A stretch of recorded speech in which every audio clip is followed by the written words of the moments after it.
Uh, yeah, okay, fine. So now let us just discuss about this producer consumer problem, right?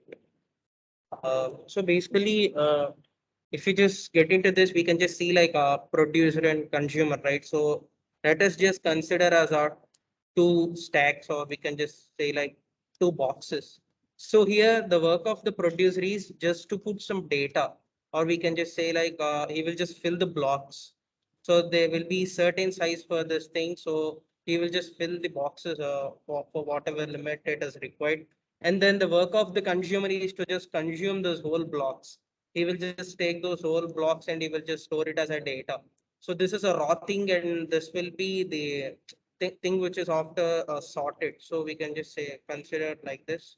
So now let us just read the definition. In computing, the producer consumer problem is a classic example of a multi-processor synchronization problem. So let us just keep this word aside. So the problem describes our two processes, the producer and the consumer, which share a common fixed size buffer used as a queue. So I had said that is stack, so that is not stack, that is queue. So basically the producer job is to just generate the data, put it into a buffer and start again. So we'll just put the data into those blocks as I had just discussed it before, like this. He will just put the data into this, and then he will just wait if the size of that stack is full. So if the size of that stack is full, then he will just wait.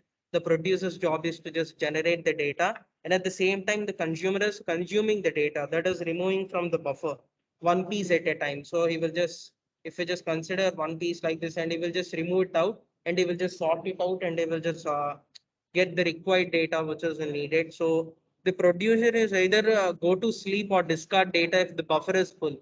So if this size is 5, and if the 5 blocks are already filled, then the producer will just get into sleep, because there is no use of generating the data if the buffer is full.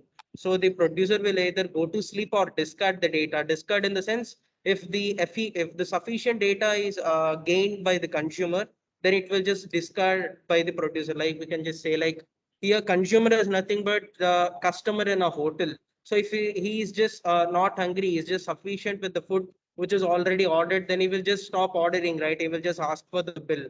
So this is all about this producer and consumer. So if consumer is satisfied, then producer will just discard. Otherwise, he will just stop until the producer consumer will eat those things. So we can just consider the example like that. So who starts to fill the buffer again? In the same way, the consumer can go to sleep if it's find the buffer to be empty. So this is not the example of the hotel. If they will not serve anything, we will just shout at them. But here in this problem, we can just say like, if it is not supplying anything, then the consumer will just get into sleep. So this is all about that. The next time the producer puts the data into the buffer, it wakes up the sleeping consumer. If he just brings up the data, then the consumer will just wake up. So an inadequate solution could result in the deadlock where both processes are waiting to be awakened. So this is deadlock is nothing but if there is no data to produce, or if there is no data to produce, then the consumer doesn't have any data to eat, right? So we can just say like that. So that is an inadequate solution. So now we can just consider this image as a producer consumer in Java. So producer will just bring this data into this, and consumer will just eat these things. So we can just